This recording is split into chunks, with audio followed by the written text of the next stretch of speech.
dimensions right now. Yeah. I think we're between dimensions right now. It's both Berenstein and Berenstain bears. The cat is inside and outside. It is Schrodinger's Mandela. Yeah. Yeah. Let's go, Modview. Murphy Schrodinger's Mandela. All right, I think we're good. We're good. Ethan, do you want to just real quick reset us, and then I think you would just turn it back to, I don't know. Sorry, do whatever you want. Sorry. Sure. Should I read the previously on again, or we've already got a recording? No. Just things. Taking it from. Taking it from the top. Yeah. Okay. No, not from the top. For our live audience. For our live audience. We accidentally recorded 10 minutes of this that didn't get recorded. Or they got recorded, but they didn't get streamed. So we're going to let you know what happened, and then we're going to keep going. And if you want to find out what happened in those 10 minutes, you can you can subscribe to the podcast of the Sometimes stream when it comes out soon. Hey, it's Vex. Okay, cool. Ethan, all yours. Hooray. So in the past few minutes, our adventuring party has made its way ever deeper into the bowels of dark academia. And it's dark academia because it's an academic building and it's kind of dark. Also, it seems to be filled with human and giant-sized dolls stuffed to the brink. They've made their way now into an amphitheater after taking the time to thoughtfully oil a squeaky door. And they've made their way into a lecture amphitheater. It is dark. There is a noise coming from the stage of the amphitheater, and also all of the seats in the lecture hall, or I guess most of them, seem to also be filled by these straw-stuffed living dolls, or I guess simply animated dolls, lolling about like they haven't quite gotten the sense of how to move yet.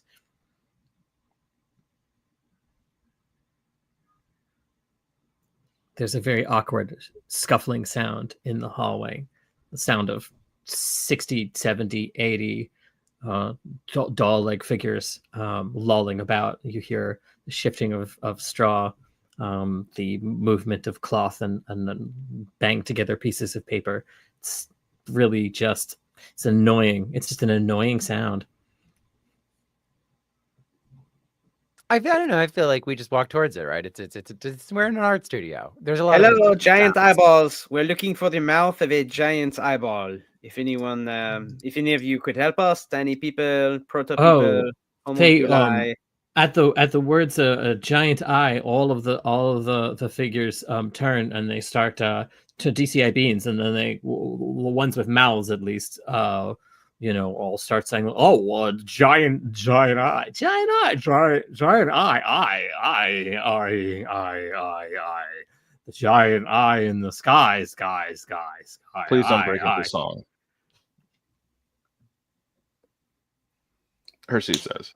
I'm doing one paw is doing the queen wave, and the other paw is drawing up the derringer behind, like to the side, So, little people, homunculoids, where is the mouth of the eye, or any other parts related to the eye in the sky? Simultaneously, every single one of them points to the area behind the stage at the same time with a whoosh of cloth. Thank you. Yeah, gun goes back in the sack. Great job. They're still rabbling together with each other. Are they? Can I do a will check? Are they having fun? I like the idea of a will check as a vibe check. Yeah, that is a perceive check. Yeah, definitely do it. Roll that. I didn't realize I didn't have my sheet open. And all. Copy of skeleton. Oh, it's a D10, yeah.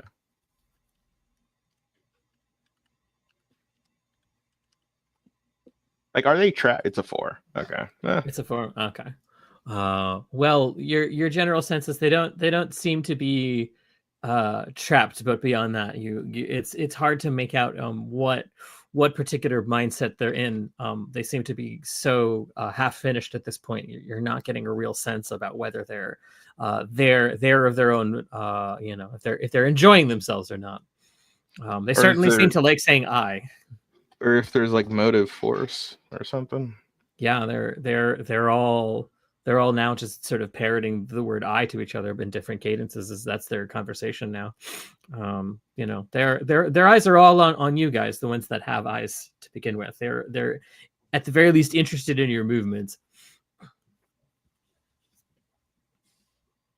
Okay, but they pointed to a place, so why don't we ignore them? They seem, frankly, maybe useless, maybe a little slow, and we go to the back of the place with the giant eye. Vasily is clambering up the lip of the stage, and not doing a good job at it. Just yeah. Oh, there are steps over there. There's an access as a railing. Yes, but this is more of a straight route. Do stages have railings for the steps? Oh, sure. Yeah. Accessibility. Usually not. Well, yeah, usually not, though, right? Well, here at Seasons Keep, they do. Everything's accessible. Everything's OSHA compliant. Right. Yeah. It's utopian dungeon design. It's utopian in the sense that the general sense of go die hasn't reached all walks of cultural life. Yeah, Vasily is John Hamm Emmy's onto the stage. John Hamming onto the stage.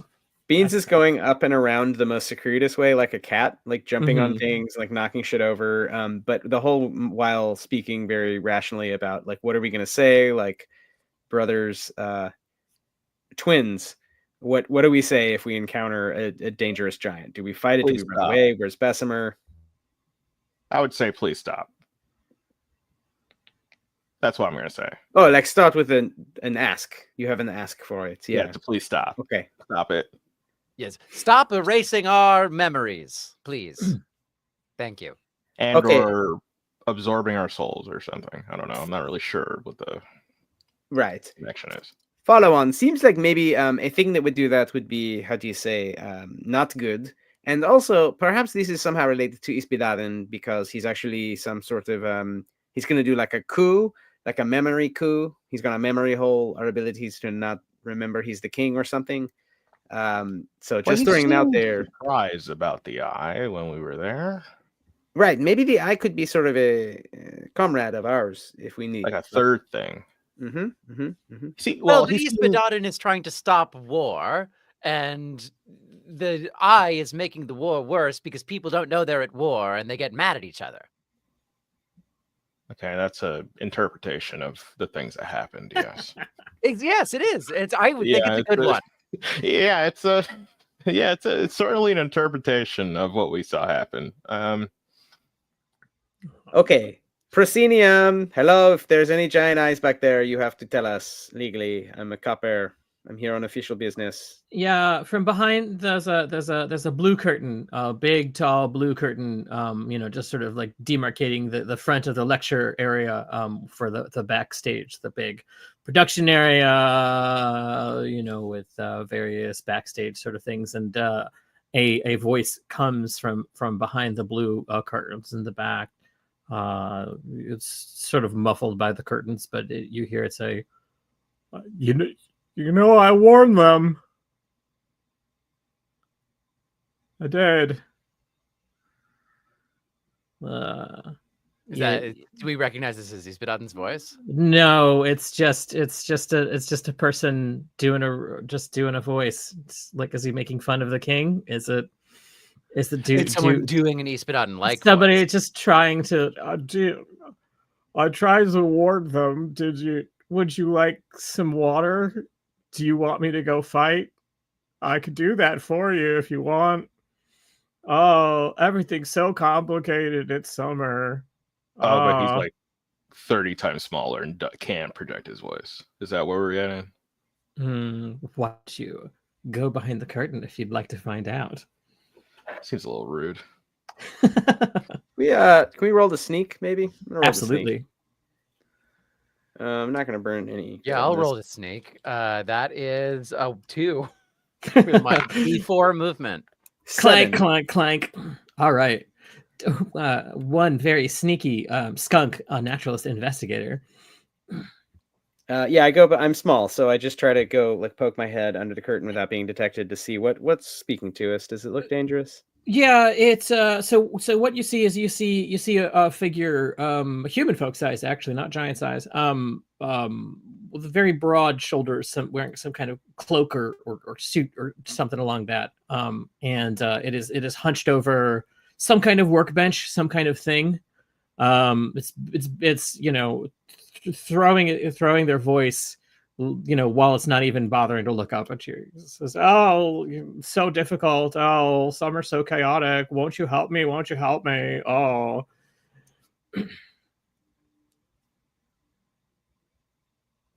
Hirsute, with a 10 sneak, are you also making your way behind stage stealthily as Fasole starts banging his pot feet together? I guess we're gonna like try to. Is there enough space to like a three-way? Oh yeah. So this is a semicircle behind the main stage area. It's made out of the same sort of dark, handsome wood, and the ceilings are quite tall to keep all of the rope work and various scaffoldings and various other theatrical things in place.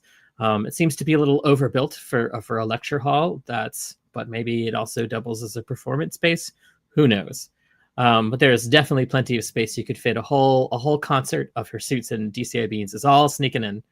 To answer your question, yes. Do we have any idea what's happening here, guys? A little metagame. We look at each other in the dark, eyes glinting, passing knowledge, protagonist style. There's a real protege. There's a really vulnerable, killable flesh being made of flesh in front of me. That's depending on the next few words he says. Wow. And Hirsute's got a bead on him. He seems like an asshole who's making fun of a guy I idolize. That's right. I didn't even think about that angle. He's also making fun of someone my brother likes. So I'm like, I don't want my bro to be sad. It's my bro's hero. Should we arrest transitive property? My hero. Hirsute, should we arrest this asshole for being an asshole? I think we're on the opposite side. I actually did want to say, position-wise, I think I'm opposite of you. In case he tries to run, you're making signals. You're communicating in universal guile language with each other. No, I'm talking to a mop with like a cardboard painted armor on it or something. Yeah, it's just sort of there. It's and then I start going into like how much I admire Hirsute's like fortitude and ability to not respond when asked a direct question during a tactical operation. And then I'm a little annoyed. And then I just run into the mop, and I think I run toward the thing when I'm got like a bucket and there's a mop kind of stuck out of the bucket. Behind it. You are barreling ahead as the Okay, you're under arrest. Tell me what is going on with the giant eye. So the figure hunched over, see that he's wearing some kind of like professor's jacket or some kind of coat like that, turns with this sort of like broader shoulders and turns, and has a very like a kind of alarmingly, it's just seems to be just a human folk man, with a coiffed haircut. He's got a pair of square frame glasses on, just an alarmingly rectangular head. And he turns around and he sees you. He says, but officer, what did I do? Well, first off, that's not a very nice impression of Ispadad and Penguar. He turns for where the other voices say, he says, "Oh, there's three of you. I didn't know there was three of you. My apologies." Yes, I sorry. The mop told me. No, he thinks the mop is me. Okay, that's actually funnier. He looks at the mop. Yeah, technically there's four of us. Well, he looks around. He says, "I think you're joshing me because I feel like I would have known if there were four people here." But did you like my impression? Was it good? Was it everything you hoped for? It felt mean. Well, I've had a couple of complicated experiences with him, so I feel warranted in cracking wise. on occasion when such things happen. You know, but I was being not facetious. I did warn them what would happen. I warned them multiple times. Can't put something like that up in the sky without there being untoward consequences sometimes. But they authorized it anyway. But you So put what it is it? there? What is the thing? What the he says they're gonna do it. They're gonna do it. It's great. They're gonna do it. Hold on. It's and he shouts past the curtain. It's the eye in the sky, and you hear like 100 voices from the eye. It's the eye in the sky. It's the eye in the sky. It's the eye in the sky. It's the eye. They just love it. They love the eye. It's their favorite thing in the whole world. They love that eye. It's so excellent. Yeah, it's the thing. The thing is the eye. You see, we put it up there in the sky to solve multiple problems at once, and as quick fixes often do, it seems to have caused more problems in the fixing. But so that is correct. Yes. What will I be arrested for, I suppose? What?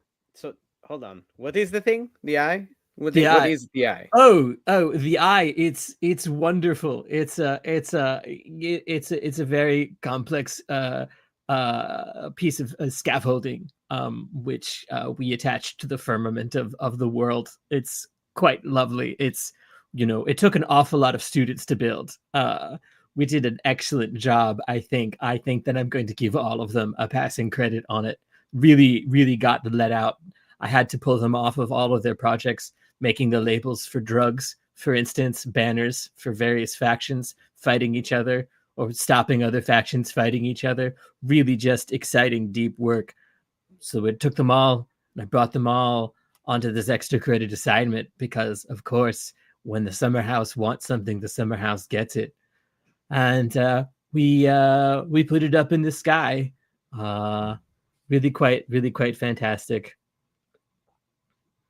Okay, but it's erasing people's memories and causing problems. Oh, well, you see, and he sort of stands upright, and as he sort of stands upright, you see that he's a lot taller. You know, once he finally goes, he might very well be a giant. Giants go through something called their pantags, anywhere between their teen years to their 30s, when they go from being what is passably a very tall human folk into being a full-size giant of between 12 and 30 feet tall. It's a complicated and difficult rite of passage. This one is either just a really tall guy, or more likely a human going through their pantags into being a full-fledged giant. But he's a man of sort of Yao Ming height. He's about Yao Ming height. He's 7 feet, not, you know, certainly unusual and significant, but. Yes, exactly like a penguin or a nymph molting, except instead of molting, you know, a second skin, they're molting shortness. But yeah, it's about 7 feet tall.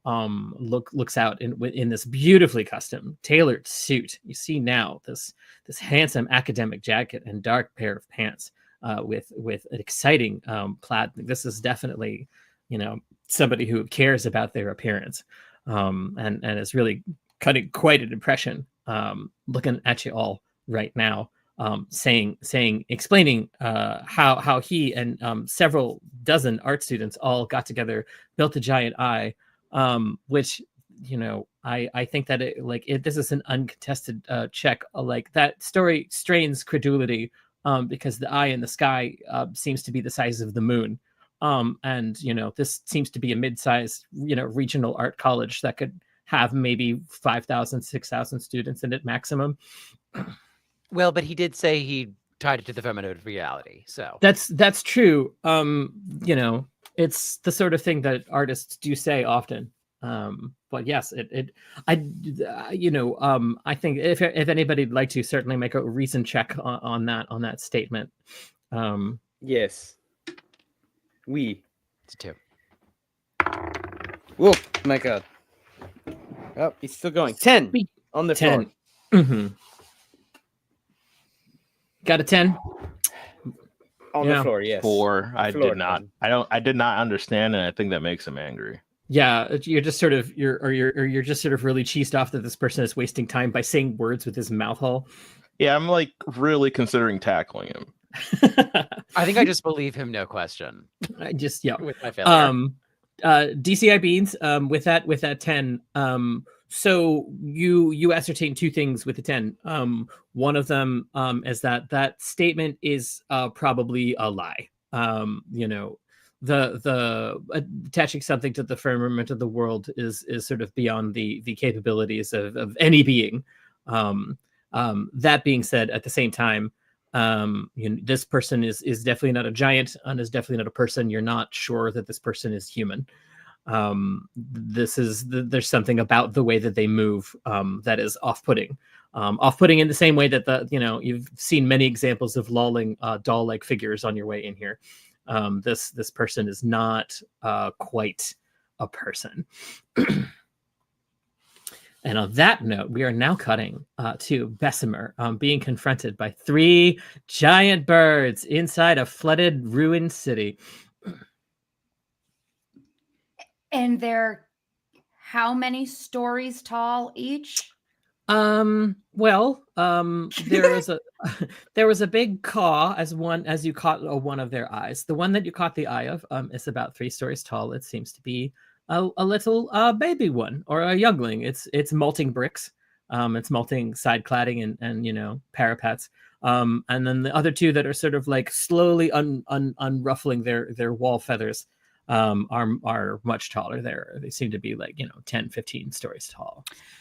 Well, I immediately, the one that I caught the eye of, I give a slow blink because I have eyes in the front of my head and I'm a predator and I don't want them to think that I am in a predator mode. I want the bird buildings to know that I am not a threat. And so I do a nice slow blink at the little one, and then I look up at one of the bigger ones, and upon catching the first time I see a bigger one look at me, I do another slow blink. Roll me a will check. Okay. Let's see. I just don't remember what my dice is. Okay. Let's see. All right. Got a 5 on that bad boy. Success. You with your slow blinking, maybe it's that this fledgling building really barely even an annex at this point, and it's up might be quite blind, having not quite developed its whatever its eyes are, standard 2 in the front and then 2 on top, sort of the 4-eyed, as one would typically see for rooks. It's all just basic, parazoology. It makes a loud squaw sound as it looks around. It really thought it saw like a morsel. Then the big beaks of the 2 other towers have now sort of like come unhinged from the front, like drawbridges, and their great swooping heads are cutting through the rain of this miserably hot, wet, flooded city summer day. As they are looking around, they're trying to get a bead on other sounds as well. This is dangerous territory to be in. Have I ever encountered would I have had a reason to have encountered a bird building before? A bird building? Roll me a reason check on that sucker. Okay. Oh, I have an asterisk next to my reason check. Would you say that this involves intangible phenomena? Interesting. I don't think so. I think that this is a very physical object. Yeah, it seems Person that. thing I didn't know if it was charmed or something. Okay. 7. Yes, you have read a book about it. You have not personally encountered them, but they're they are rumored to be in the northern regions of Copia, the Autumn Island where you're from, and you have definitely met body witches and monsters, in passing, or maybe at some kind of a vocational lecture, that have described them. They cluster around abandoned cities. There don't seem to be any sightings of them in summer, so this is novel. This is interesting. This is news you can use. You might be able to turn this into paper. This is unusual. What do I know about their objectives? Their objectives are very simple. They like to they act more like birds than buildings. But their goals are to hatch new structures, which then grow into new rooks. Over time they can fill out a space pretty handily. They're dangerous in abandoned areas, especially because first you have one tower, then you've got two, then you've got freaking San Gimignano on your hands. It's like, oh, we can move back into the city. No, can't move back into the city. It's a bunch of birds. Birds are going to eat us. Okay, so bird buildings are generally seen as a nuance and a nuisance, not a nuance, a nuisance and a challenge. What do I know? I understand they behave more like birds than buildings. What do I know about their anatomy? Are they buildings on the inside or birds on the inside? They are buildings on the inside. The bird form is simply to get around. Find the first ground level door I can see, and I book it into, and I mean into, one of these adult rook buildings. This time I'm physically going inside someone else, not just metaphysically. You're not doing brain candle. You're not physically. This has got to be a weird experience. It's just like, oh, this is what it is to enter. I kind of just want to ride it. That's unsurprising. I mostly just want to ride it because I'm not sure how to solve the problem yet, and I don't think I solved the problem by single-handedly combating these birds. So my next best thing is make everyone else aware of a bird by riding it. Foul course. You book it into the biggest adult one, the nearest one. Your sodden wet feet are splashing on these cobblestones. You enter into the building, and there's the only difference between you've been in abandoned buildings before. You were in a haunted house that was alive. You were in a haunted house that was haunting other haunted houses. You've been in the minds and the actual bodies of a lot of weird shit in your time. This feels just basically like a clammy building, but you can't deny the sense that there's a breathing sound coming from the entire inside of it, just and ever so subtly the bricks are expanding and contracting just a tiny bit.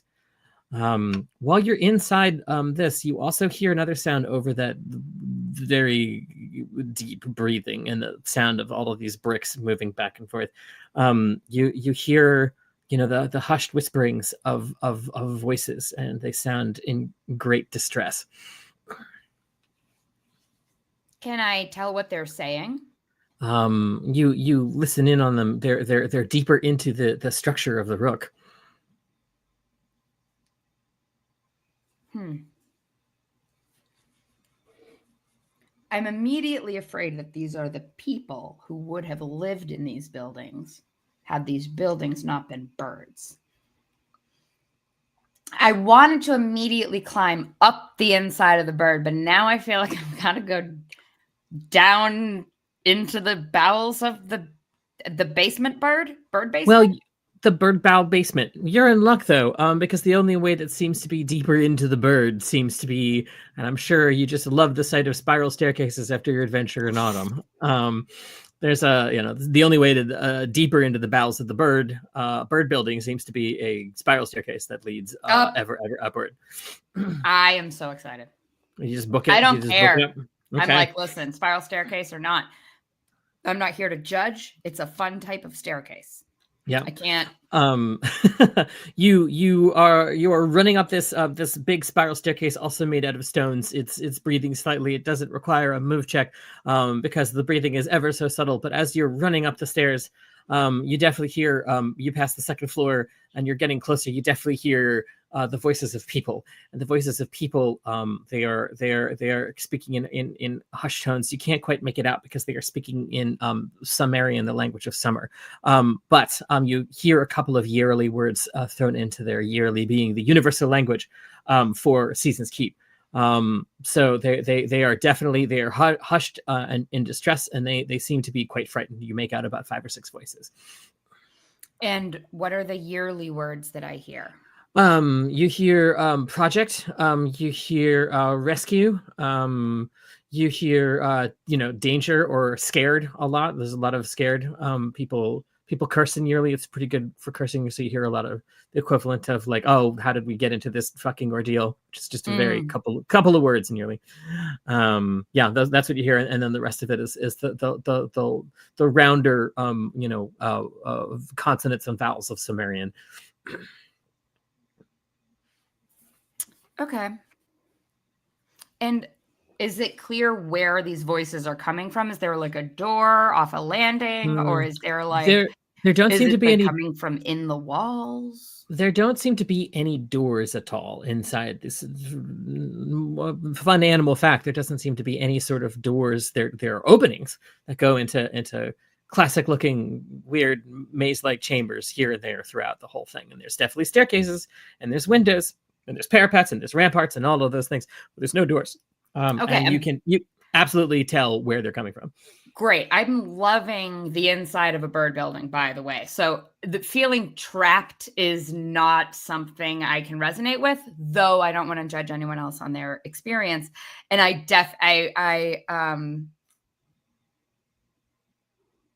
approach where the voices are coming from because my guess is they are trapped inside here, but who knows?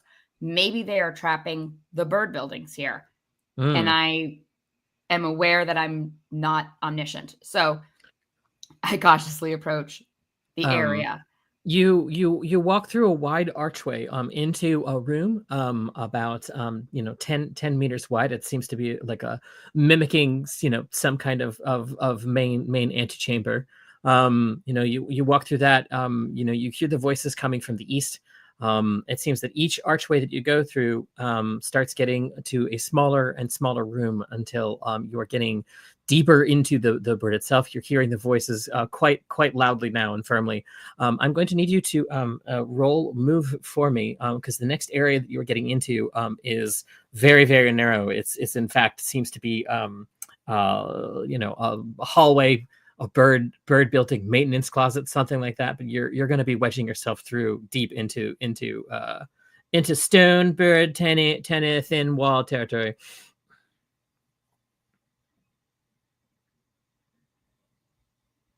Oh, you're muted. Okay, it was a natural 1, but I get a +1 on it, so it's a 2. 2. So it's not a total fail. As you're getting in there, you are starting to you didn't really account for all of the water that you picked up outside, and at first you think, oh, it'll help lubricate passageway into this thing, but it's actually like the squishingness. Your boots are tightened. It's getting harder to navigate, and you're getting increasingly slowed down in this cramped space. But the voices seem to be very, very close to you. You just can't seem to reach them in this hallway that you are now crammed into. It is definitely more at this point of a maintenance shaft. Ugh. That's dumb. Okay, so I use this opportunity because I am no idiot and I understand the dangers of spelunking.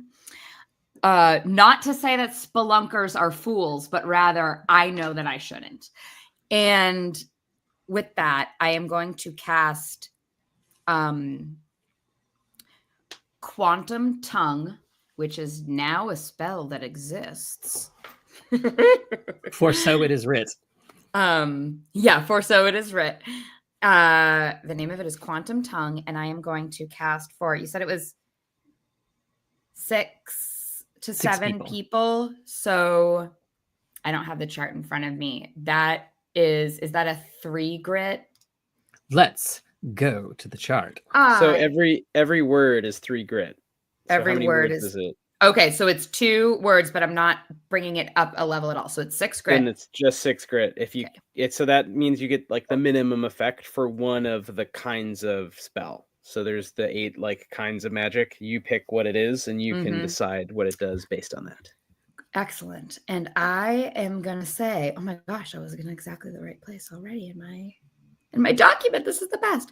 Okay, this is going to be it might be a guile spell. If it is, I'm sensing it's communication. I think in that case, that would make more sense. It will be a guile spell. Yeah. So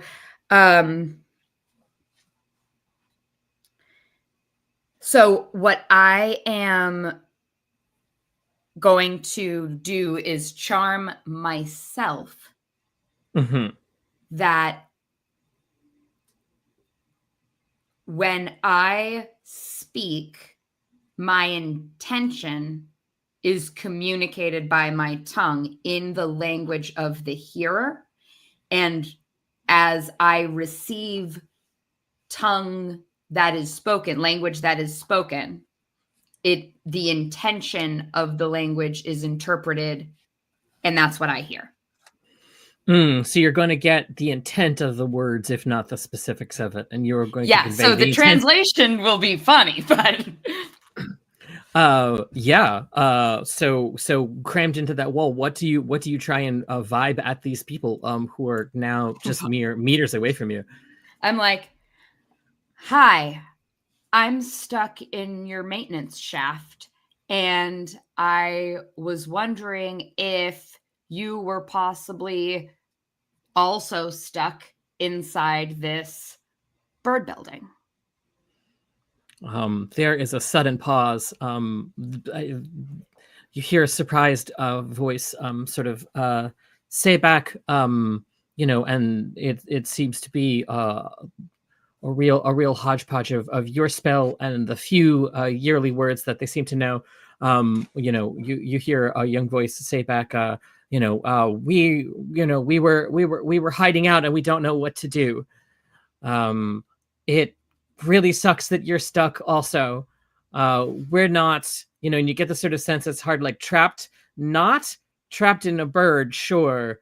They're really confused by the word maintenance shaft, but they like is a small opening. We like that you hear them sort of talk between each other, like it's a hushed voices, and one of this is like, we can move, like we can move. We're stuck in a bird.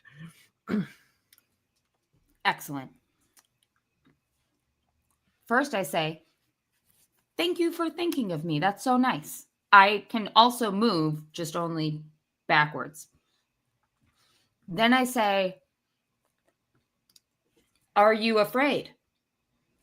One of the voice comes back, but it's the voice is saying no, but is completely overwritten by your spell, and is telling the emotive content of what they're saying. And so what they're saying is, we are brick shittingly terrified. Okay, this is good. This is good that I know. I say excellent in my head, because now I know, and that to me is excellent. I'm not happy that they're afraid. I'm sure that will not be translated. Sure. I'm sure, surely that won't work. I ask them, do you want help getting out of this bird? All of them say at the same time, yes. There's 6 of them, and like all of them are now sort of shouting at that. One of them says, like, keep voice, like keep speaking, like we'll come to you, we'll free you. Great. Lovely. Would you like to hear a story? You hear them, sure. Great. And then Once upon a time. And then you hear like a shouting sound, like one that says, "Well, can you move backwards at all? Stand back. I cast it too wide. Stand back." Can I like look over my shoulder? Yeah, you can. At all? You're not completely stuck. That Yeah. yeah. Can I see anything? You see there, it is nothing but dark hallway behind you. It is just stone. Yeah. So I say, once upon a time, there was darkness. And It was a surprising darkness, and no one knew what to do with it. And I vamp on metaphor for a little bit. Yeah, but I'm a little hear... afraid I'm going to be exploded from behind. Yeah, one of them definitely, is saying like they got it a handle. They're, the stones around you seem to be vibrating. And the ones in front of you seem to be vibrating even more. And the dark hallway is getting a little brighter, as there seems to be some sort of, the kinetic energy on the hallway around you. You hear somebody in a student's voice like shout a word that you do understand, even if it's in Sumerian, definitely because of your spell. They shout ramparts, which in this case is a summer spell. And chunks of the hallway just start loosening themselves in an explosive pitch and trying to rearrange themselves. I definitely make sure that my metaphor reflects what's happening, and that there is some sort of beacon of light that's being worked toward. And I talk about the cascading energy. And while this is happening, I'm also looking for like little places that I can like scootily back, like, oh, I'll just slide in between. Now I can be in this hallway. Yeah, you've got another chance. Roll that move again. As this hallway is sort of half-assedly being shifted around by student magic. I roll another one that is actually a 2. Another one that's actually a 2. Yeah, you're not making any headway here. Nope. It seems like they are gonna just keep rearranging the hallway for you. One of the bricks clucks you on the shoulder. You're going to take 1 damage from that. There's no really way to dodge it. This is becoming both helpful and hurtful at the same time. From here, we're going to go back to the back of the academic hallway, and behind the proscenium stage with this very tall, possibly inhuman, possibly giant man, looking over at the two of you and Moppy, the third member of your party, who he is also now addressing. He says, I feel I've done a real excellent job of filling out specs. They asked me to help people not worry so much. And you know what? I did it. They asked me to take a load off of the king's plate, and I did it too.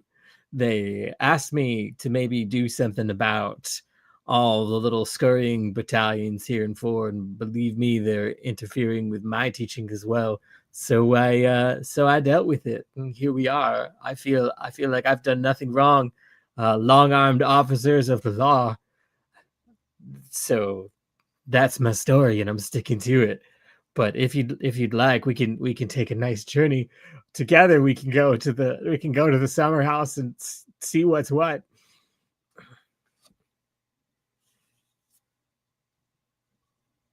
It's not an arm, it's just a mop. I'm not sure if I'm looking at you because of the bucket, but believe me, I would be very intimidating with the authority were I able to look at you directly. Okay, question number 1. What is your name, strange man? Oh, well, thank you on the strange part. My name, well, and he sort of gets a look in both of his eyes, and says, I guess I don't. Can't quite recall at this point, but lately I've been calling myself Obiecti-hexahedric, so you can call me Hedric. That seems to be working for all the peanut gallery. Seems to be working for all of my students. I think you've met them already. Okay. You're welcome, Obiecti-hexahedric. Hedric. You are under arrest for suspicion of having turned this guy into the sun into a giant eyeball. Anything you say can be used to help us unfuck up this whole area. And if you don't say something useful, maybe Herseter Fessel will give you some sort of encouragement to say something more useful. Yes, and I'm just like blindly walking around the stage. Yeah. This is being an officer of the law. Of course, I'm gonna go with you to see what's happening. Out there in the larger world, we can maybe get this whole kerfluffle just sort of solved toot sweet, wouldn't you say? Isn't that better than a prolonged conflict? But I tell you right now, this is all just a huge misunderstanding. I'm operating fully within the charters of the kingdoms of summer. Okay, well, erasing people's memory is not in the charter. I haven't read the charter, but I know that's not in there. Oh, you noticed that? That's unusual. He sort of like rears up When again. you wake up in the middle of a bridge that you weren't on before and have no idea why you were there, you realize that you've forgotten something. He says, "Oh dear, oh dear, oh dear, oh dear, oh dear, oh dear, oh dear. I'm gonna have to talk to the other mouth about that one. It wasn't supposed to leak. It was just supposed to be here, just a summer thing, you know." It was in summer. Yeah. Oh, well, if it happened, well, then working perfectly according to specs, and it's just your own rotten luck to be on the island. Noticed. Okay, you better start talking, but think not the at things the- you've been saying. You need to say what it is you did exactly in plain speech. Oh, Don't make me magic it out of you. Oh, fantastic. Yeah, it was real simple. We built a big eye, and then I cast I put together a custom bespoke spell for it, a hauntogenic visual archive, and then we had a fabulous solar fold attached to it too, and then we just put it up in the sky, and it expanded and expanded and expanded, and then it disappeared. And that's the nature of the beast right there. The actual its job is simply to if take unhelpful seconds. That's its whole job. Fasole is going to walk up to Hedrick the Entertainer and put his hand on his Thank shoulder. you, God! You've just validated my entire life. Okay. Anyway. And he's putting his hand on his shoulder and using the power shoulder squat and saying, "Take it down." Can you remind me what the power shoulder squat is? As basically, I burn 4 grit, and I can rationally convince one person to perform one action as long as it doesn't directly harm them. And by take it down, what specifically does Fasole mean? Take the eye down. Oh, take it down. Yeah. So here's the thing. And this is conferring, I think, a suspicion that DCF Beans may or may not have had. The spell doesn't seem to do anything at all. It seems that this is not a person. Oh, and it's not a spell, it's a power. Oh, it's a power. That's interesting. Now, in this case, then, but yes, it does say the word person. It says the word person and not being or entity, right? It says person, yes. Yeah, then it is not seeming to glance off. He sort of looks around and he says, "Well, thank you for the kind gesture. I appreciated it, but I don't know if it can be taken down." I think at this point I'm gonna strike from the shadows. Okay, Hirsute, what do you do? Because he revealed there's another mouth, Yeah. right?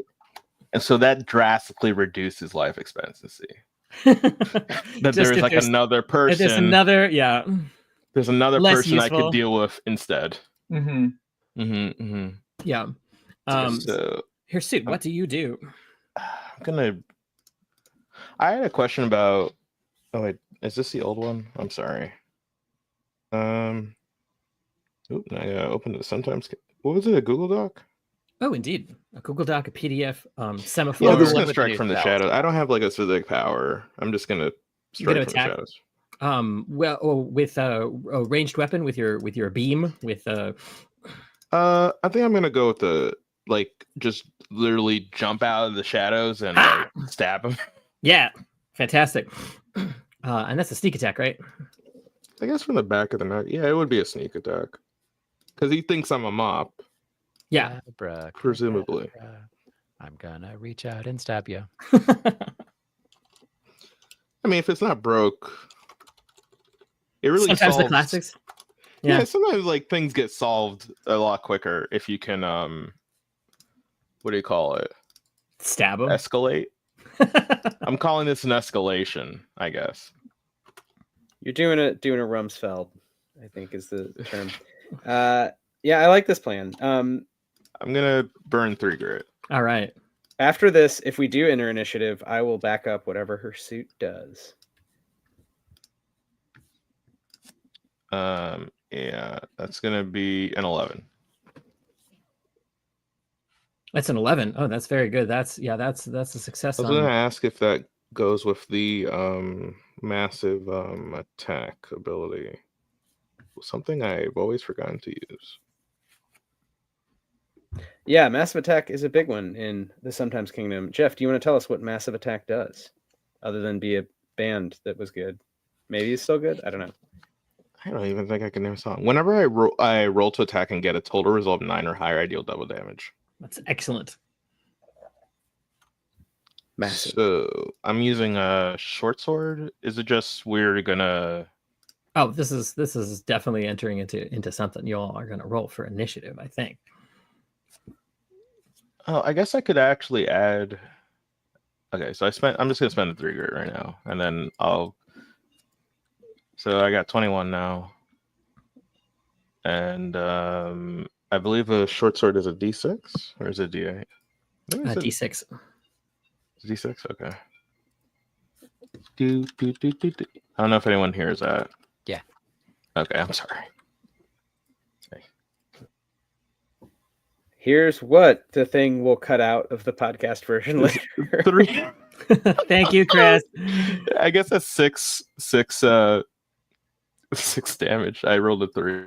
Yeah. So Hirsute lunges out from the shadows expertly in a sneak attack From behind. You launch onto this this very tall person being something whatnot. I'm trying to go for the neck. Yeah, you go right for the neck. It's easy to see he's got a long neck with his weird boxy head. You stab him and he starts flailing around with his arms. And he turns, he's trying to grapple with one long arm to grab Hirsute to try and throw him. Can't get purchase because you're on that small of his back, and you're stabbing the neck, and he goes, uh-oh. You're just, as you're stabbing him, red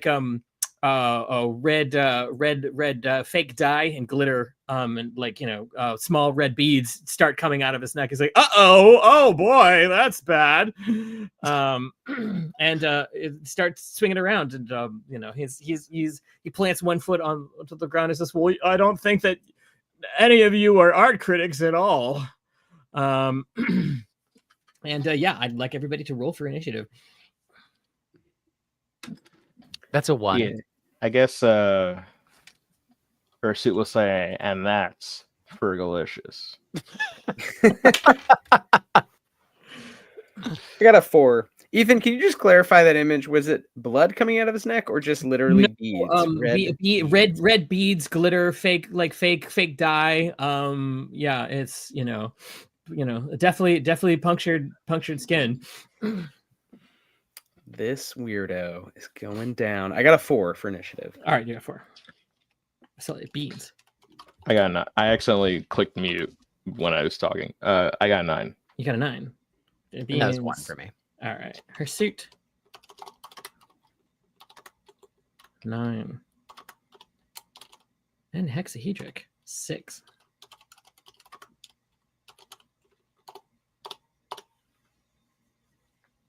All right. I believe Facility, you're up. I got a 1. Oh, you got a 1? Oh, excuse me. Hirsute, you're up again. That would be pretty funny though. Yeah. I'm gonna use. Should I try to double stab him? It's bead. I'm not. How many? Is it more beads than there would be blood, or is it the same volume? That's an interesting question. It's, you're not really at this point attuned to the ways of the flesh, unless you're stabbing it or disarming it. He's a very tall person, so it's hard to say how much. I feel like it's a commensurate level. It's the same amount that you would expect to come out of a person if a person was made of glitter. Within 6 seconds. Within. Has anyone here ever stabbed Yao Ming? Ooh, That was a it sounds like we haven't done that. I think the statute of limitations is not. It's been long enough since you've stabbed Yao Ming. It should be fine to admit it on a podcast. I say if I had stabbed him, I'm saying I don't think it would have. Yeah, it would still be prosecutable at this. Yeah, point. if you admit to a crime on a podcast, it's not prosecutable. It's like, it's outside of the bounds of the law. Podcast? Ooh, then it's double strange. Then it's like a crime. I guess it doesn't matter because this isn't a crime podcast yet. we should pivot to true crime. I think that'd be really cool. This is very untrue crime at the moment. Okay, I'm gonna stop wasting time. I'm sorry. Let's. No, I mean it's really my fault because you guys were waiting for me to like roll and I didn't. Yeah. Well, roll, man, roll. Yeah. So I use 7 grit to miss on one. I rolled a 4 on the first attack. Mm-hmm. And I rolled a 6 on the second attack. Could you say those numbers one more time? First attack 4, second attack 6. Both of those. That's a goose egg if ever I saw one. Both of those land, or whichever one. Are you doing massive strike, or are you? This is. Or are you rolling with advantage? Oh, I think Jeff's frozen. I think Jeff did. Now we'll freeze never on know. Hitting you. Maybe twice. Maybe twice. Let's go with twice. We're gonna assume Jeff hit and did 2 massive amounts of damage. Yeah, let's just go. Yeah. Made a great comment right as each blow landed. Oh wait, meanwhile, Bessemer. Yeah. So Bessemer, actually, this is the perfect moment too. Yeah. So Bessemer, at this point in time, you're getting a lot better at dodging bricks from this spell Ramparts, which is a summer spell being kicked around, yeah, you're finding yourself, in a slowly expanding hallway, bit by bit. They're managing to with an intermediate beginner level spell clear the way for you, kind of violently. There's a vaguely clear path through these floating, exploding bricks forward to where you hear the voices still screaming like, "Your stories are good. They are encouraging. Please, more of those, please." And I continue to speak about their own successes to them in a way where they kind of don't know that I'm talking to them about the thing they're doing right now. Right. With my quantum tongue. And it's so meta and I love it, but I can't even talk to them about it because I don't know if it would be communicated, but I'm registering it as I walk directly and not vaguely through this passage that has been created. Walking directly through this passage as bricks whiz by you, you find yourself in a circular room. Let's cheese it, family style.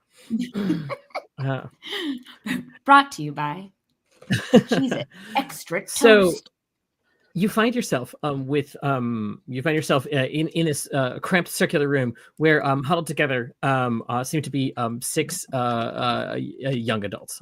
They seem to be in their early 20s. They're held together by what? They're huddled together. Oh, they're held together by the bonds of camaraderie in a crisis.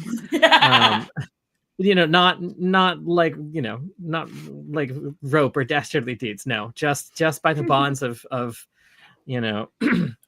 So out of this group you see these faces. They look unkempt, their hair is disheveled. There are several cuts and bruises. One of them is grievously wounded on one arm. They're all just sort of like extremely excited to see you. They're like, oh, thank goodness, like we've been stuck here for days. Has it landed yet? It landed, right? It landed. As I am approaching with the arm that is grievously injured, I say to the individual attached to it, "Is it okay if I touch you?" Nodding vigorously. Right. Yeah. And then I say, "Has what landed? The big bird that we are inside of?" They all at the same time say, "Yes, the big bird. That's the tower." Great. Simultaneously, like they rehearsed it. Yeah. Right. And together they chimed. Excellent. I grab I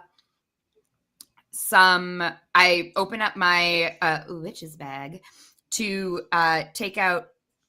I'm assuming we're gonna need bandages, needles, and sutures for this grievous arm wound. Yes, whatever Right. you got. So, and I, now that I have received consent, go about cleaning and likely sewing up physically and with magic this person's body to make sure that their insides stay inside and the outside stays outside of them, and all of the things that I trained for many years to be able to do. And while I am doing that, I need to know how the fuck this happened. So yeah, we're gonna go. I just want to make sure that this one doesn't lose their lifeblood on the way. How did you how did this happen? Because I got in here by running at the bird on the ground and going inside. How did you get here? Through the best one girl sort of steps forward. She's got a cool mohawk. She's wearing all blue clothing. Seems to be a Spring-Side student that's matriculating here in summer. Says seems to have better yearly than other people, and with your spell and with her sort of get the intent across that they we've been hiding here for days. We ran from our she like looks around for the word, our scholar, our mentor, our teacher, our something like our professor. Our professor went off and off the rocker, off the something, off the pier. We've been hiding ever since. Here we ran to the abandoned city to try and get safety. We feared going to any of the regencies of summer, but then the building moved, and we've been in the air for 2 days. Wow, that is okay. That's crazy. Just to clarify, your professor is drowning or is crazy? The second one, not drowning in aspirations. Just drowning nuts. in delusions of grandeur. He's conquers for bonkle porps. He's banana balls. That made more great. Yes, I get it. Yeah. Professor Bad. You guys, good. Love the fashion, by the way. Okay.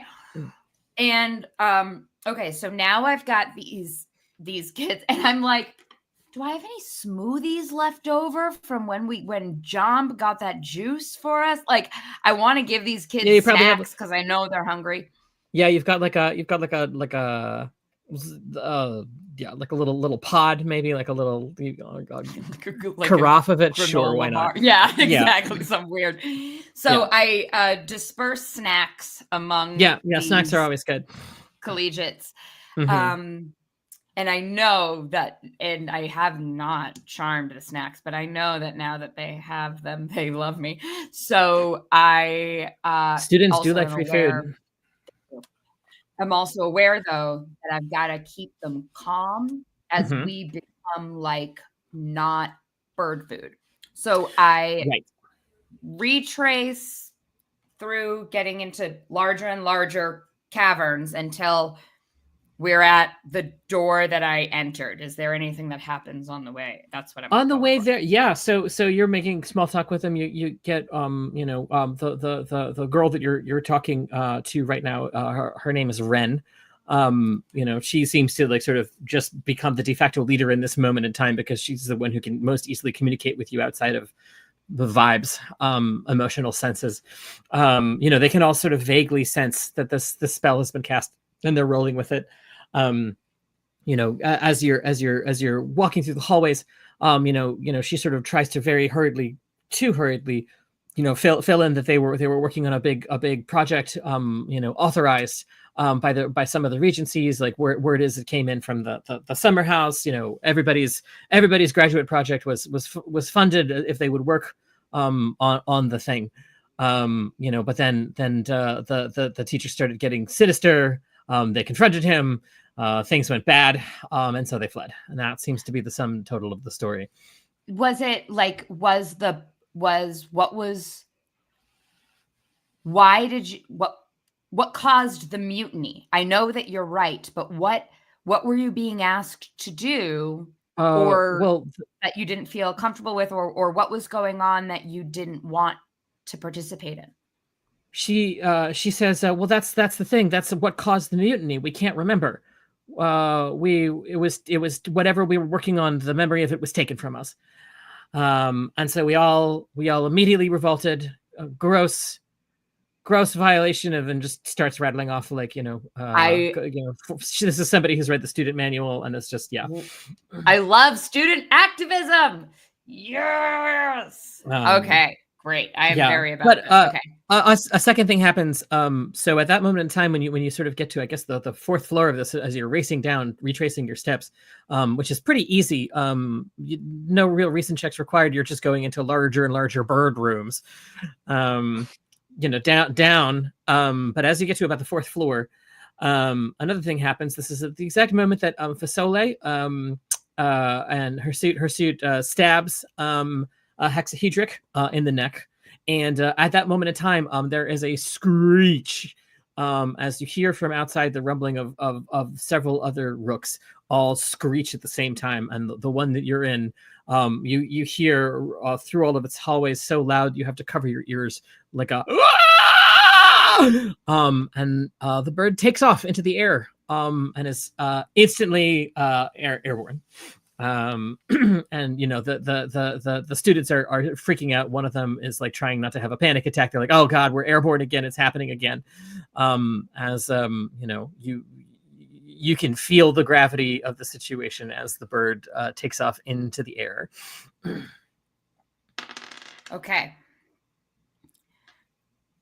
Okay, Ren, I need to ask you to do something. Just protect my body, okay? And I cast Brain Candle, use 6 of the 7 grit I have left, and become the bird. Oh, you can't not be the bird. Be the bird. 'Twas never a matter of if, only when. Only when. Your mind very quickly is you're finding your way up. You said that's basically all the grit you had left, right? That's I have 1 grit left. You have 1 left. You are passed out on the floor in a cold but... sweat. Okay. Yeah. Yeah, you are. So you're basically collapsed onto the floor as your mind moves its way upwards. This time you're in a hurry. You're not even doing your cool your feet off of the ground, like lifting with 1 toe pointing, like moving forward like a witch do through a door. This time you are just mentally rocketing up to the top, because this is a very, very large structure. You are all the way at the top. I am going to need you to roll a will check very quickly as you approach the head of this creature. Okay.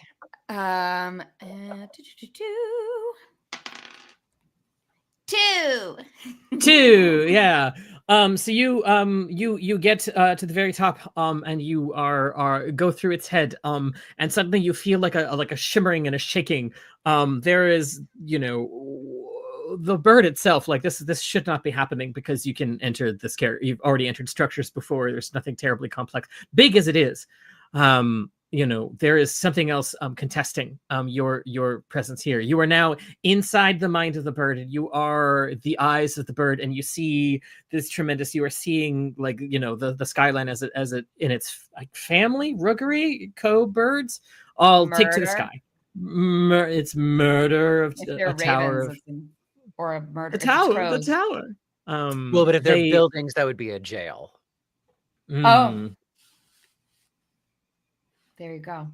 A jail of How would you spell it, with a G or a J? Yeah. Exactly. Okay. There you go. So it's a beautiful vista as you go through the storm clouds and are held aloft. You see that you're going northwest, which is very, very close to where the party was before. There is something else guiding the hand. You cannot control this bird at the moment, but you can at least see through its eyes. Okay. As it is in the air. Okay. All right. Okay. I know. Okay, I know that I'm not worried about getting the will of the bird yet, because birds are flock creatures, and I am hoping that as we fly, the directional leadership will shift to me at some point anyway. Kind of like, so you're waiting I'm just for your waiting for my turn, and I'm looking down and I'm like, okay, so this is where we just came from. This is where we were headed before. I'm keeping an eye out to see if I see anyone I recognize, and I'm just waiting until I feel any agency or any like lack of presence all of a sudden, that then I can just like swoop in and take it. That's what I'm gonna do. All right, waiting for your chance. Meanwhile, after a ferocious neck stab, with prop blood streaming out of a neck, not Kurosawa style, but commensurate with the average amount of blood that a 7 foot tall person would stream out of red beads from their neck. Let's see, Hirsute, you have done a tremendous amount of damage, I believe. 13 damage with 8 bleeding, which means that wound is going to continue leaking beads. This is now, are you still on him? Are you trying to cling to him, or are you gonna try and get away? Are the beads like filling my skull? The beads are spraying everywhere. They are getting in through your eye sockets. They're dripping. Like, they're getting out of your mouth. Yeah. I guess I jump off to get them out of my like. And we're never gonna answer the question: how do skeletons see? You'll never know. Well, the answer to that question is coming right now, and let's see. It is Hexahedric's turn. Hexahedric, has now got he is reaching backwards, trying to grab Hirsute off of his back as he's swinging around wildly. Is saying, hey, why don't you cut the rebop? This is not good. This isn't. We're all copacetic here. Why can't you just be even, Steven? It just seems to be like cycling through aphorisms at an increasingly erratic rate.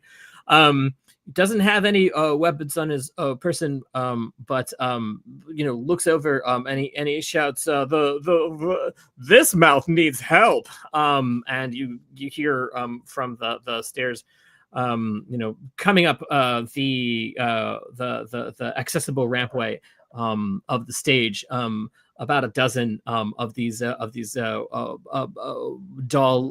like creations are all now bum rushing. They burst through the curtain real quickly.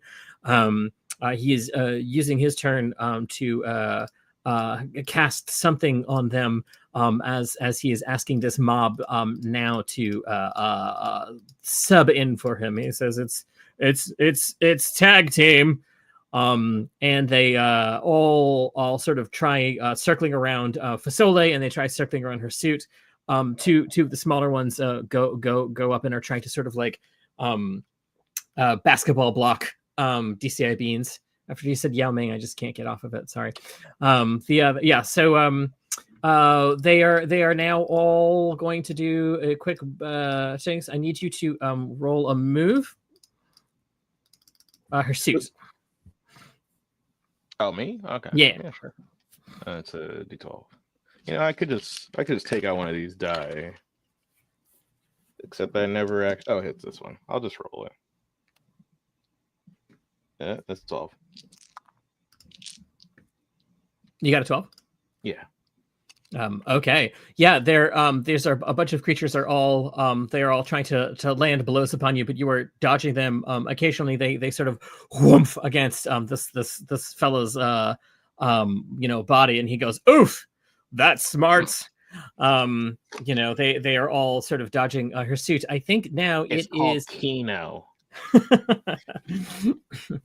DCI Beans, it is your turn.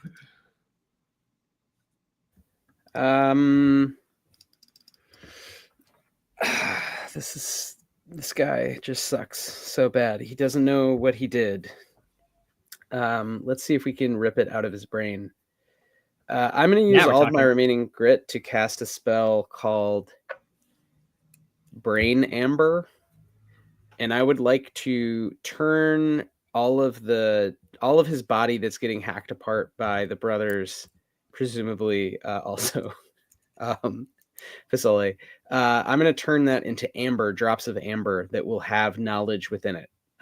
So my hope is the more damage he takes, the more he has to tell us what he did, even if he himself doesn't remember, because it'll be in a sensorium, et cetera, et cetera. I don't know exactly how it'll work, but it'll create things we can physically collect later and study. Nice. So sort of an forensics of the unconscious. This is like a Memory blood.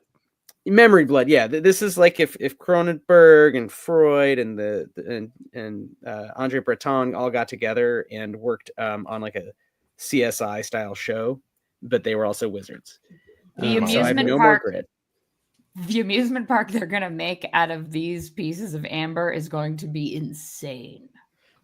Isn't that a show called Mindhunter or something? Yeah, it is Mindhunter, Yeah. but it's just now it's like gonna be little Mindhunter. pieces. Yeah, now it's Mindhunter Rock Tumbler edition. It's fantastic. It's like all of my childhood dreams coming together at one point.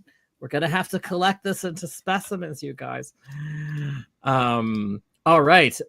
So yeah, there's a hideous sort of crackling sound from the folds of his clothing as now her suit, because of the bleeding state, all of those beads in him are starting to now they're fossilizing very quickly into this like sick like amber chunks, and those amber chunks clearly have like little movie scenes playing in them as they fall to the ground. He says, that looked like it was important. And rears up now to a full size as the rest of the all of these weird stuffing creatures start bum rushing the stage. Fasole, you are up. Yeah, I am going to. I'm making a quick on the fly decision here.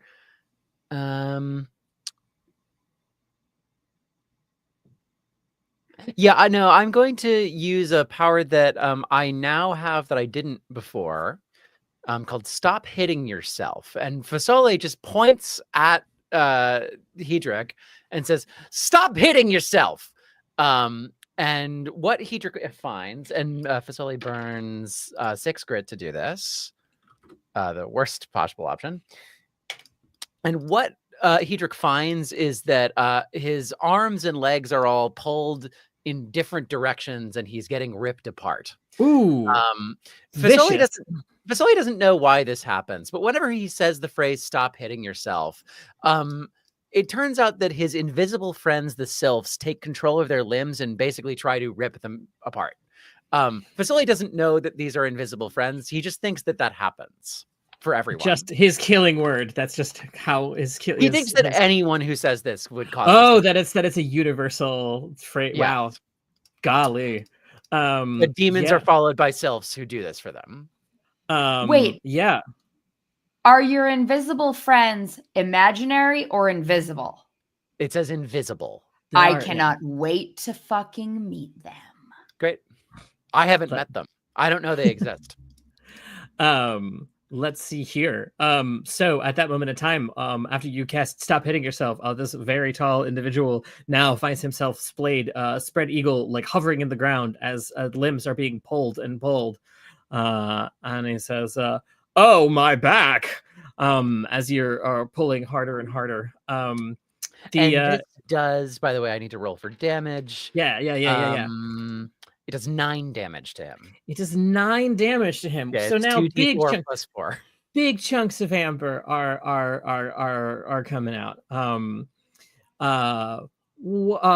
So yeah. What's really interesting as it's happening at some point, he is looking at all of his arms being ripped off with that 9 damage, and then says, "Oof, it's the Pop-O-Matic bubble." And he goes pow, and all 4 of his limbs launch off at the same time, leaving just his extremely tall torso and his boxy head. He's just now standing there. And he says, "Assemble!" And a bunch of the other figurines who have been attacking the stage all stop attacking or blocking DCI beans at Alia, and rush over and sort of become new arms, new legs. for him. He's now standing about 12 feet tall. As there's two of them are giant, like the two giants are now his two giant legs, and two of his two arms are like these human-sized sort of like puppety doll things, and he's sort of like lurching around now. And he looks down at everybody, and he says, "New and improved." As this is happening, also, some of the chunks that have fallen out, like a couple of them definitely seem to, in classic video game fashion, seem to definitely have a much more of a shine to them than some of the other ones. There are some of the amber chunks that are falling out seem to be pertinent core memories or something of that sort, if you will. Maybe they're just very shiny pieces of amber. They're on the ground as he now looms over the stage. There's less minions at this point than there were. DCI Beans, no, you're already in. Hirsute, it is your turn. And sorry, but just before Fasole ends his turn, he is just going to step protectively in front of the other two. Oh, I love it. He wants to get hit if anyone's going to get hit. Yeah, that's cool, I guess. That's his reaction to the transformation thing, by the way. And then I'm just gonna hit him. I'm just gonna hit him one time this time, though. So it's a D8 to hit a D8. Kill this guy. Oh, you want me to? Yeah, but there's like more. There's like another mouth, so I don't want to like. Yeah. He got big and cool, brother. It's not that cool. It's not that cool. It's sort of cool. It's not that cool. It's really not that cool. It's a 6 to hit, by the way. Yeah. It's a 6 to hit? Yeah. All right. What do we got here? That is a alrighty. Yeah, that blow lands. He's still bleeding on his turn anyway, so I don't have. He is. He's bleeding. He's bleeding beads, which have now turned into amber. We're like 3 levels removed from like whatever was originally there. Yeah, so it's 5 damage. So it's just 5 damage. All right. So this whatever was of the original guy, a lot of it seems to be rapidly draining out of him and turning into amber. It looks as empty as you always were. He says, I didn't even realize I had this many memories. Yeah, and so I believe, let's see, at this point, it is now Hexahedric's turn. Hexahedric now has these long, winding arms and is now sort of like wobbling around like a used car dealership, like the sock guys. He's sort of, there's less and less room to move around as he's wailing violently. And I would like everybody to roll move at the same time. And sorry, is he directly attacking Fasole? He is directly attacking Fasole. He's trying to get over him with his long ass new puppety army arms. Yeah. So can he please roll with triple disadvantage? Yes, he can. That is Fasole's power, Mephitic Stank. I love it. Which is anyone attacking him suffers triple disadvantage on their first attack due to the magical nausea induced by my malevolent presence. Oh, amazing. He says, "Oh my guts." Yeah, I've never really ever had this happen before. That's triple disadvantage, but they were all 7s, so that's 7. Wow, damn. So I got a 4, so he still hits me.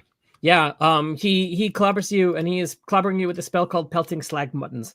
And let's see. So with that, that is 4, 8, 12, 16. That is 16 damage as all 4 limbs as he sort of caterwauls, that's not the right word, cartwheels sort of into the air and sort of whaps you as all of these fists, which seem to have little bits of metal in them, all magically ring home at the same time. That's great. I take all of those damage because I am wearing magical armor. Magical armor. Yeah, let's see. Let's see. It was 16 damage. Now. DCIB, it's your turn.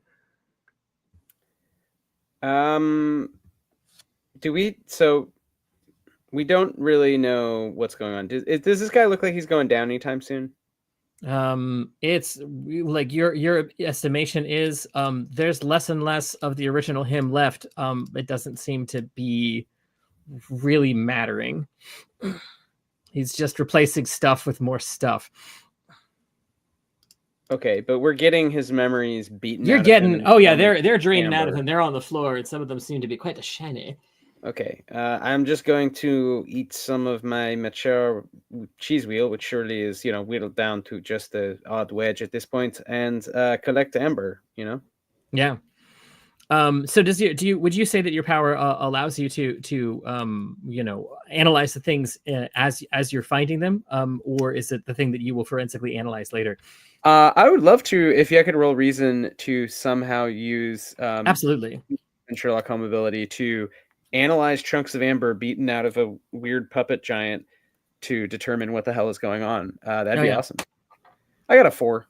You got a 4. 4 plus 4. I think just a 4. 4 plus what? No, just a 4. Sorry. Okay. Yeah, it's these, you're seeing little scenes play out. Some of them seem to be quite important. You're seeing this a person with glasses, at a lectern.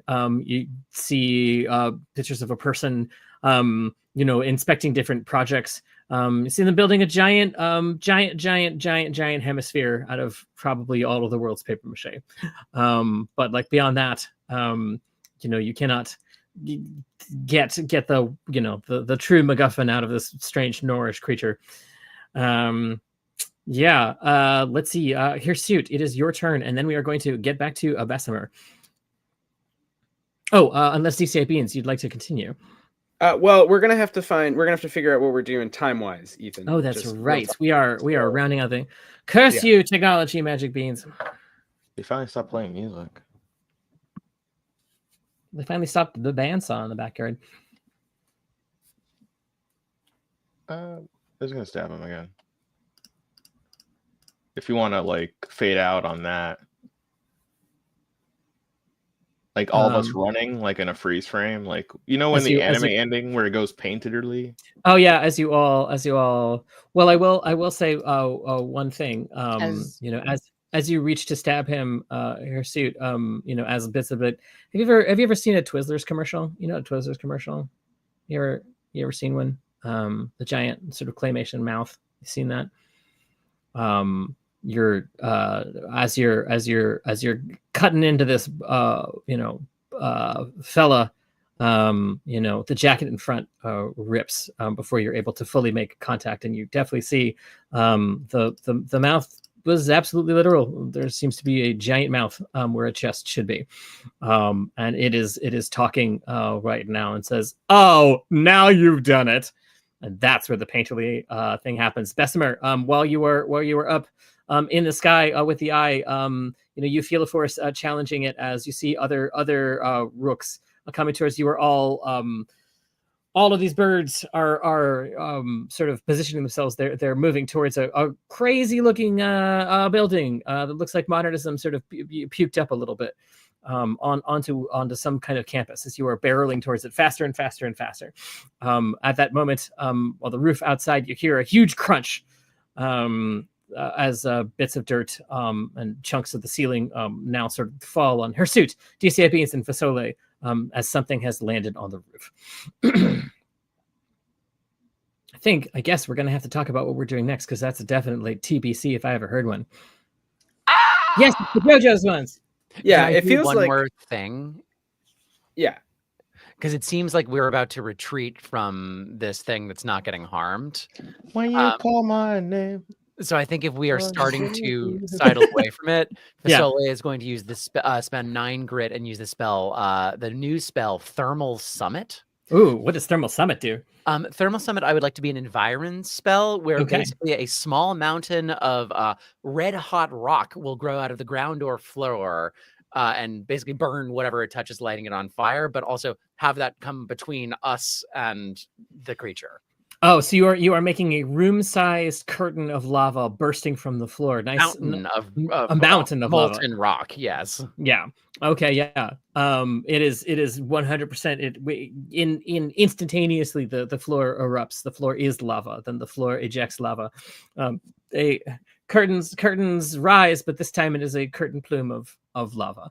That magma shoots up in white hot heat. Burning into the ceiling. you hear this large mouth from this person's torso, sort of say something or another, and it's quickly taken out by the roar of magma as you are temporarily sealed off from that side of the room. Talk to the thermal summit.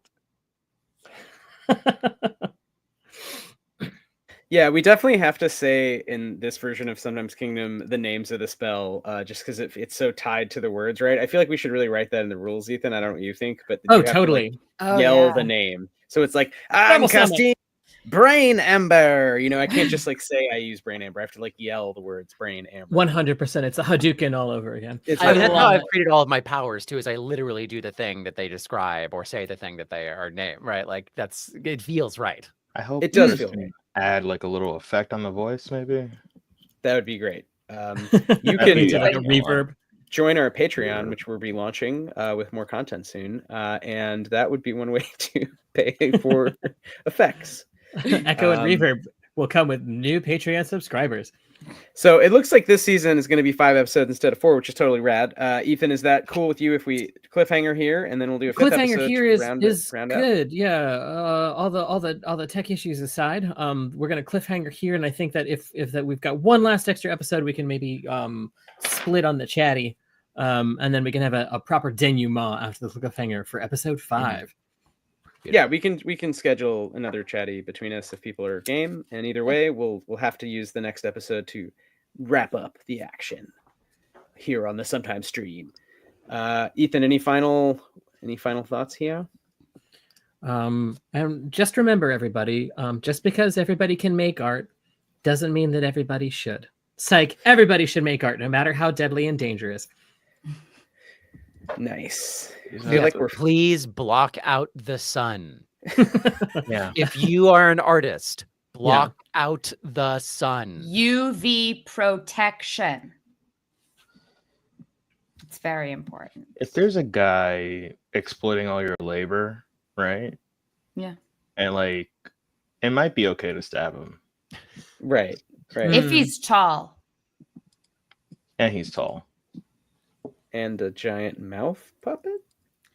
Especially if he bleeds costume department items. Yeah, that's embezzling. Yeah. Or bedazzling. That's that's embedazzling. He's been embedazzling. You're arresting him for dazzling. Yeah. I like all the ontological crimes that we solve in the Sometimes Kingdom, like whole new categories of things that you can do wrong, like turn the sun into an eyeball and steal people's memories, and turn blood into it's just dazzlement. A wide world of cruelty, right? Yeah, it's a theater of cruelty. It's a all the world's a stage. And the men and women are many plays. And our toe hates it. Well, on that note, and in the stream, we got one last thought from X. That should be the premise of the game. Agree. Ontological crimes. Yeah, crimes. Let's do weird crimes. We're solving them. I guess we're solving them. Do and or solve them. Well, let's keep more beating crime. up this weird monster. All right. All right, guys. Any last thoughts? Gonna click end stream. I want to go to New Zealand. Same. I want to go to Museum Land. It's like almost 2K. Yeah, it's hard. Yeah. Hard. Beautiful. Yeah. I've never been. I'd love to It's a lot of carbon. Yeah, never been. Cabin. All right. I'm gonna click end stream. Good night. Kiwi.